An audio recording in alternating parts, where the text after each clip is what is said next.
Welcome to the Bad Boss Brief. I am Stephanie Peirolo. And I'm Eugene S. Robinson.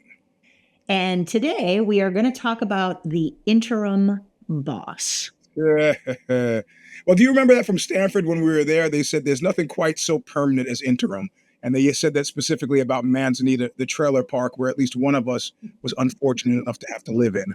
It was supposed to be temporary, and it lasted like 20 years. All right, well, let's give a little Stanford University history for those people who were not privileged to be there during that time. So after World War II, yes, which contrary to the fact that some people want to put us in the baby boomer designation, was well before we were born, a lot of GIs came to Stanford and they didn't have any housing. They didn't have any place to put them. So they quickly built trailers. These are literally double wides, like trailer park trailers that they put in the center. Wheels. On wheels. Yeah. And they said, this is interim housing. This is temporary housing. So when Eugene and I were there in the 80s, many, many years after the end of World War II and that initial influx of returning soldiers, they were still there. I lived there with 3 other women, and they did a test. I think it was, I don't know if this was an urban myth or not, but they tested burning one to the ground to see how quickly it would burn. Do you remember this? I don't remember this. 7 minutes. 7 minutes. Yeah. 7 minutes. Yeah. And if I was in the back of the trailer on the bunk bed of the room that I shared with another woman, 7 minutes is not a lot of time to wend your way through a double wide with, 3 other people and all their accoutrements. Funny. So now I feel almost bad for the trailer I almost burned to the ground. I was working on my motorcycle and it's a long story, matches, oily rags, whoosh, fire, and almost burned the women's trailer down who lived next to me. And they said, "Oh, thank God you saved us." I was like, "Yeah." They go, "Well, how did it start anyway?" I was like, "It was on fire when I got there." But I think you bring up a good point, which was interim has connotations of temporality. Like it is going to be a short period of time, but it's not necessarily so. And that is actually the case with this topic. Actually was sent in to us by a listener. Thank you very much. We always appreciate getting story ideas. And this was originally something that we were thinking about using for our advice podcast, which is Sub Rosa. You can send in ideas, WTF@badbossbrief.com. But then when we thought about it, we realized, this is a whole show, right? So I'm going to read you the question. My company's executive director, this guy works at a nonprofit, which is nice because we don't talk a lot about nonprofit bad bosses, but they exist. So my company's executive director recently stepped down, read as dismissed. I enjoyed him in the position, but our board members who ultimately make the decision on who will lead us from the staff side didn't. In his place is a new interim executive director. They call it an ED. She seems nice enough, but has moments where it's clear that she's asking questions that feel aimed at staff needing to justify their jobs. It has rubbed many staff the wrong way, but nobody feels empowered to speak up in fear of how it may come across. The new ED will only be here for 6 to 8 months, but is this a matter of weathering the storm? Also, is this common among interim ED/CEOs? This is a minefield. Seriously. I have to tell you, I've been made interim boss on one occasion.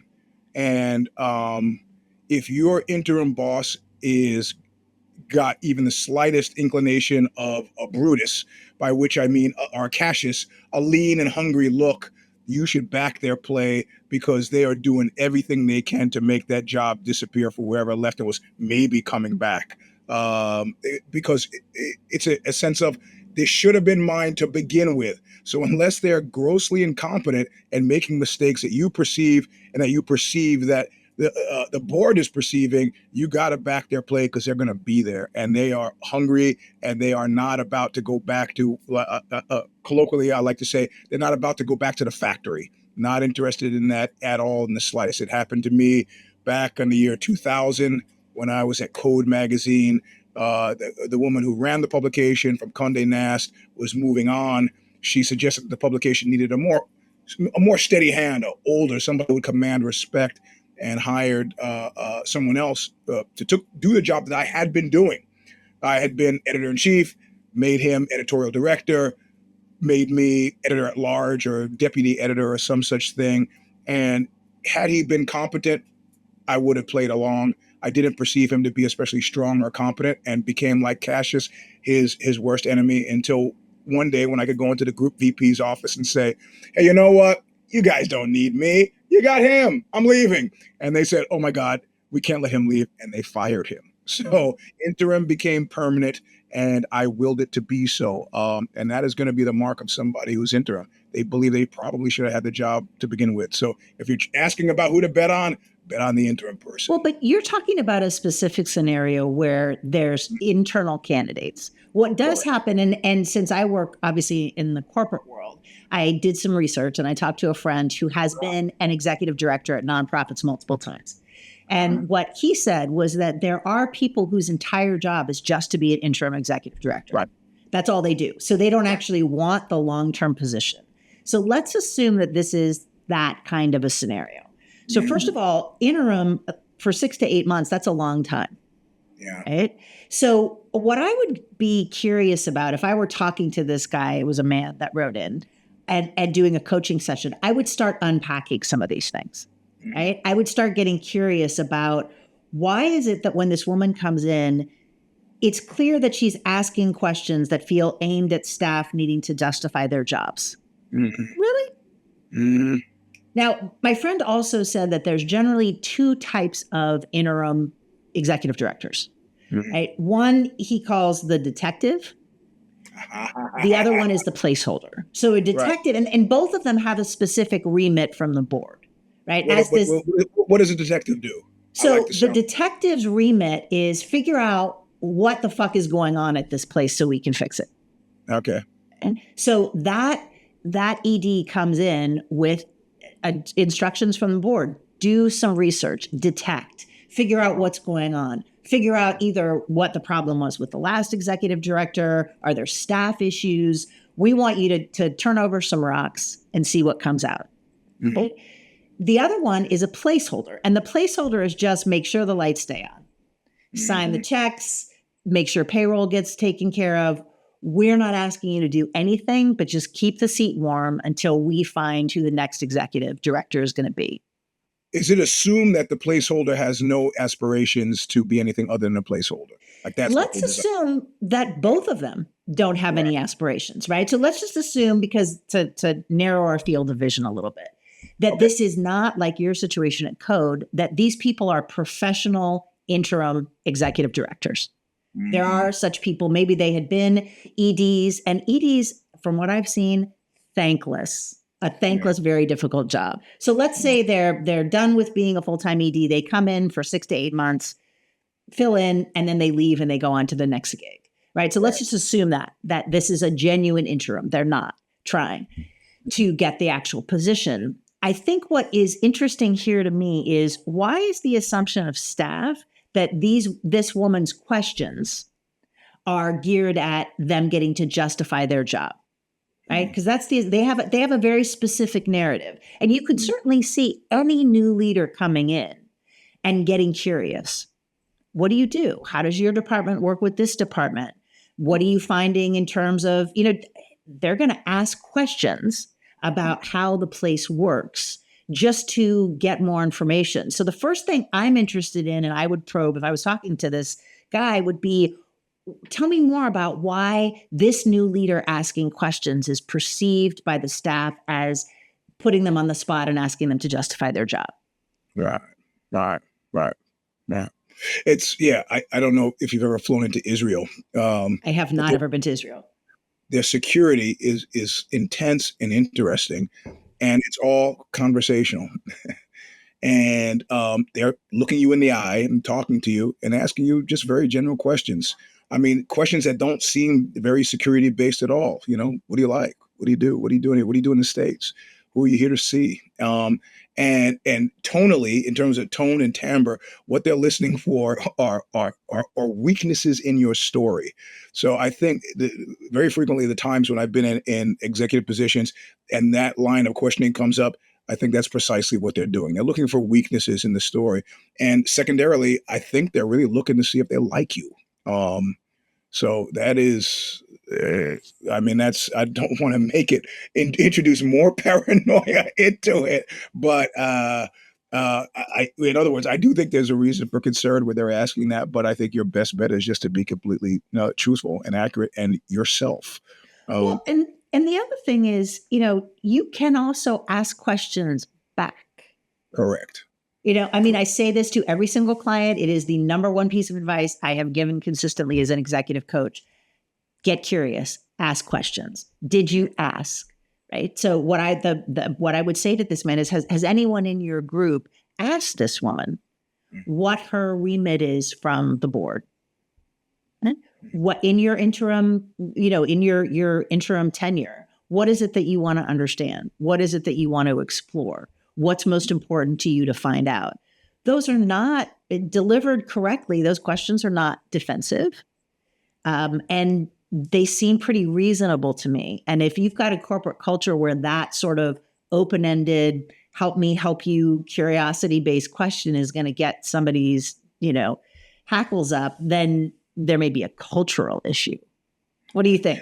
What I love about that most is that's perfectly, almost letter perfect Machiavellian, because suddenly what it does is we are talking. You're not asking me for something that I then have to give you. We are having a conversation. You ask me questions. I've asked you questions. That's a conversation. Normal people have them all the time. Like you say, if there's a problem with it, your hackle should be raised because this is a person who is there. They're there for some other reason. The power dynamic is more important than it should be. So, and an even more conservative or cautious way you could approach that is to really position it as I want to be helpful. Right? Like, what is it that you're trying to achieve in your 6 months here? Yeah. I mean, then that's a basic healthy question. Yeah. Maybe I can help. Maybe I can't. What information do you want? And so I do think that getting curious, and the impression that I got, because I had a little communication with this, because people who write into me get customized advice back from me, right, for free, WTF@badbossbrief.com. But I think he was relatively junior, right? So if there is, it sounds like the staff have kind of gotten together and been having some conversations that maybe this is a time to say as a team, hey, does somebody want to raise their hand and ask this interim leader some of these questions? Mm-hmm. Find out what it is that she's here to do, what she would like to accomplish. Maybe it's not the junior guy who wrote in. Maybe it's somebody who's more senior or who has a little bit more social capital or who feels like their job is secure. There's something I would say about that as well. There was a guy at a company I was at fairly recently, Ozzy, and his job was reporter. And, he didn't have the political acumen to understand what an uncomfortable question was for management. In other words, what a question is that anybody in their right mind should not have asked, right? Like, I'm sitting there and we're being presented with some numbers that, of course, now it turns out were probably falsified.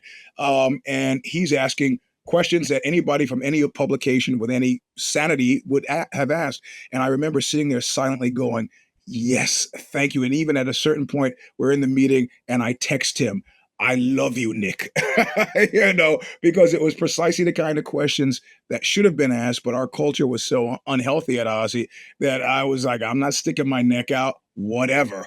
And he was asking the hard questions, and it was great watching management, again, like going into Israel, watching management shift, equivocate, redirect, distract. It was a master class in probably what you should not do or should learn to recognize when you're dealing with grifters. So it was really pretty wonderful. Yeah. And for people who, I know that a lot of our listeners work in the corporate world like we do and have. And so this is also really relevant for anyone that works in the corporate world, is to be skillful about questions. So two things that a couple of things that I've learned about asking questions, right? I started out as a reporter, like, straight out of college, kind of early in my career. And I realized that I could ask people almost anything. And I would say 75% of the time they would answer. Mm. And the less training they had about dealing with the press, the more likely they were to tell me the truth. Right. So, I'm smiling too, because if you've mastered the art of the appearance of guilelessness, you can ask anything. Stephanie is 100% right. I've asked questions that under normal circumstances would have been very uncomfortable. And the person typically who's been asked will look at you to see, does he know, am I being screwed with here? And I've mastered the art of guileless, it's just a question. I'm sorry, is something wrong? I mean, and if you can pull it off, like they say in Hollywood, sincerity is everything. And if you can fake that, you got it made. I mean, that 75% is probably, that's probably modest. People will answer your question. Yeah. But asking asking direct questions is as hard to master as negotiating. Right. And I do negotiation training, and I don't do question training, but maybe I should. And the idea is you ask a question, you keep it short, you don't leave it open-ended unless you're strategically choosing to, but and you make it specific, right? And most people will answer that question, or they will have some tell or give you some information in terms of how they react physically, unless they are very adept at answering questions, and they either have been trained or have learned how to deflect them. And it was funny because actually we had an example of this. So after we record the podcast, I go back and I review it just for QA, and then to pull out kind of what quotes we want to put on social media to tell our editor, right? So I go back and I look at this when we're done. And last time we had a podcast, we were talking about Oxbow. And we were talking about the end of Oxbow, which, for those of you, I can't imagine there's any of you that listen that don't know this, Eugene's long-term band, which is recently broken up for reasons. You can go back and listen to the last episode of Bad Boss Brief. I was watching, and there was one point where I said to you, how do you feel about that? Mm-hmm. And that's a direct question. And I said, how do you feel about that? And I stopped talking. I didn't add buffer. There was no wind up. There was no, let me just ask you, I was just, how do you feel about that? And this is not your first rodeo. You said something else completely that was nothing to do with your feelings. And you said it in a really direct way. It was basically like, I'm asking a question, and I am going to pretend to answer your question while completely giving you no information that's in any way relevant. Well, in a weird situation, maybe many years ago, 3 decades ago, I was deported from Canada as an undesirable alien. And as I'm in the interrogation room, they're asking me, and the guy is slamming his fist down on the table, screaming at me, so I'm going to find out what you're doing in this country. And I kind of pause, and the mastered art of guilelessness, I look at him and go, what could I be doing in your country? And the guy goes, you know what? That's it. You're out. So yeah, ducking the question is an answer in and of itself, and not always the one that they want to hear, and get you deported from Canada at the very least. So, but yes, in your instance, yes, I ducked it. But it was skillful, right? Yeah. So what I think that's just a useful thing to look at. I was skillful in how I asked the question. No wind up, roll it out, stop talking. Yep. Right? Allow there to be silence. You were skillful in making a decision, and seamlessly on camera with rolling, we're not going to go back and we almost never go back and edit this. Mm-hmm. You just slipped into another area. But of course, it's me. So I just asked you again. At this point, too, we've also been in a lot of relationships. So learning how to duck direct questions is a stock and trade. Yeah, if you want to. But I think it is important, and it's worth taking a beat, because people don't talk about the skillful uses of questions outside of, usually it's politicians and journalists and senior corporate leaders are going to be talking to the press, get this kind of quote unquote press training. but we often don't learn ourselves how to answer questions and how to ask questions effectively. As you can see, this junior to mid-level man on the East Coast who works at a nonprofit could really benefit with some of these guidelines. And I think a lot of us can, right? And there's always the option. There's another option. We talked about, kind of being guileless. You talked about, maybe not answering the question. You also have a right to say, that's not a question I can answer. Right. Or that's not a question I can answer at this time. There's a RuPaul who recently, he was at Ozzy Fest. And so I paid attention. We've got friends in common. But he said something pretty recently that I thought was interesting, that he had mastered the art of saying, could you explain to me how that's any business of yours? I was like, that is stunningly great, because it's right. What the purview is it how is that related to? And then I have to say, and when I did my book for HarperCollins, a fight book, everything you want to know about Ask a King, but I forget you get your ass kicked for asking. One of the people I interviewed in that book, one of his specialties was like he used to train special forces guys, and they had a whole segment on interrogation. And but this is military interrogation, so we're not talking about waterboarding people. But he was pretty masterful at threat projection. So it was always clear when he was teaching you about interrogation that, that there was probably an easy way and a harder way to get the answers to this question. And it was just so beautifully subtle. The way, he spent a lot of time in Southeast Asia back in the 70s, and you put together what that means, and then working with the Tamil Tigers. And so it was really, nobody's talking about life or death when you're in a corporate situation, but we're talking about your professional life, and you have to have an ear for this stuff. Or if you're in a position of a boss, know how to leverage it. And I always thought it was interesting to watch him work. It was but what would he do? Give me an example of a threat projection that would be appropriate in a corporate setting. It was all there's a French word for mean. It was minor alterations in his mien that would indicate that he was. And sometimes he would ask you, like I'd ask you what your name is, and you tell me your name, and then I would go, like it was painful to hear your name because I don't believe that that's your name. And so then right away there's a person. Your name is your name, so you don't have any emotional reaction to me having changed my face.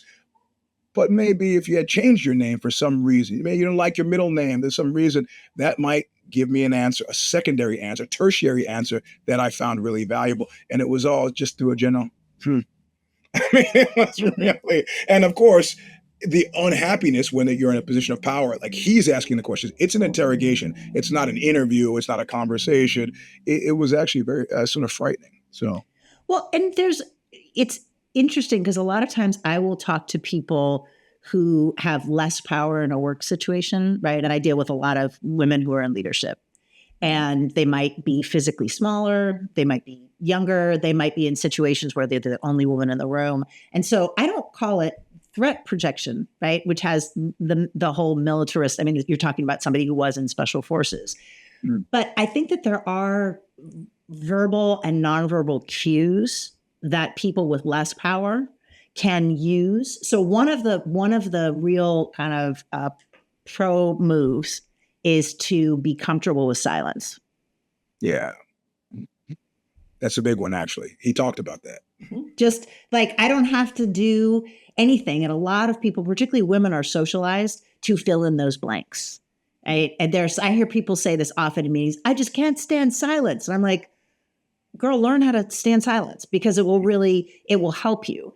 The other one is for leaders to use their tone of voice appropriately. And again, different for women than men, different for white people than people of color. I don't want to, pretend that this is simplistic, but I will often say to white women, try something a little bit more pointed. Like, one of my threat projection moves is help me understand how that choice moves us forward.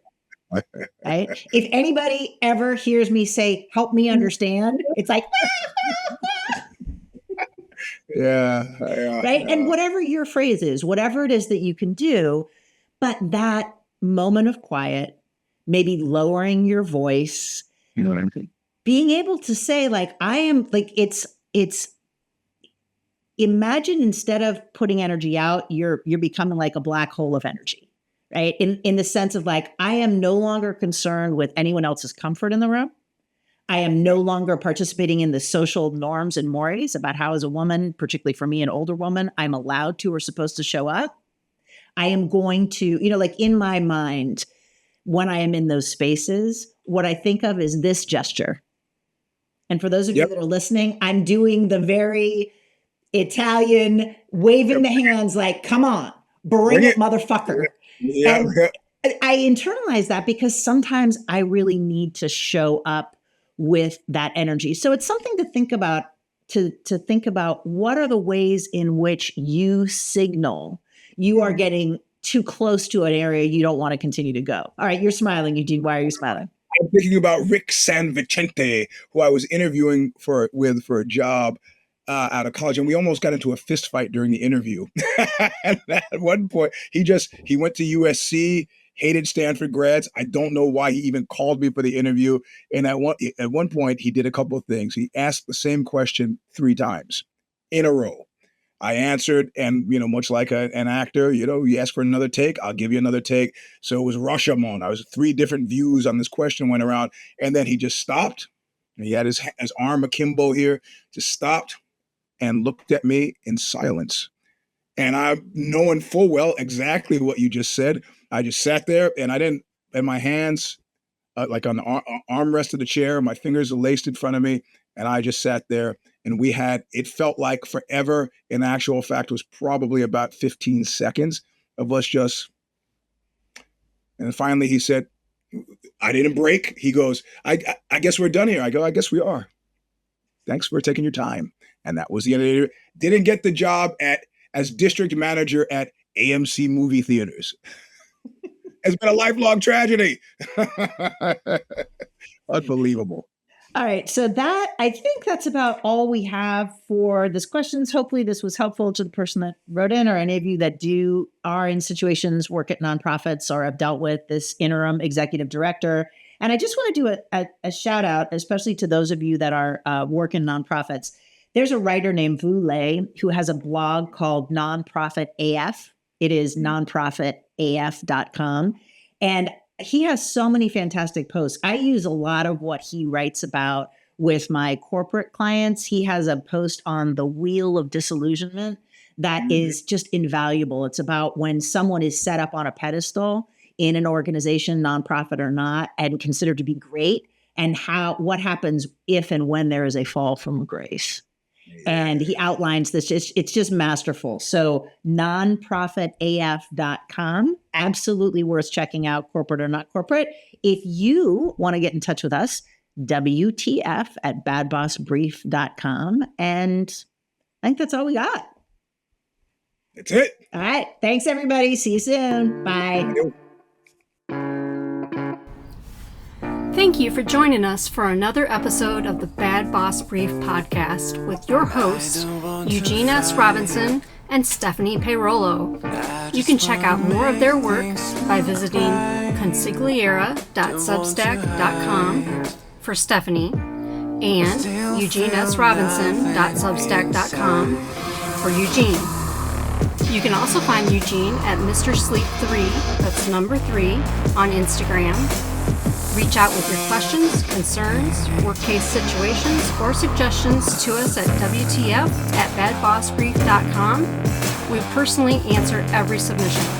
Be sure to join us at badbossbrief.substack.com every other Wednesday for episodes of Bad Boss Brief so you can gain further insights into your workplace environments. Until next time, don't be an asshole at work.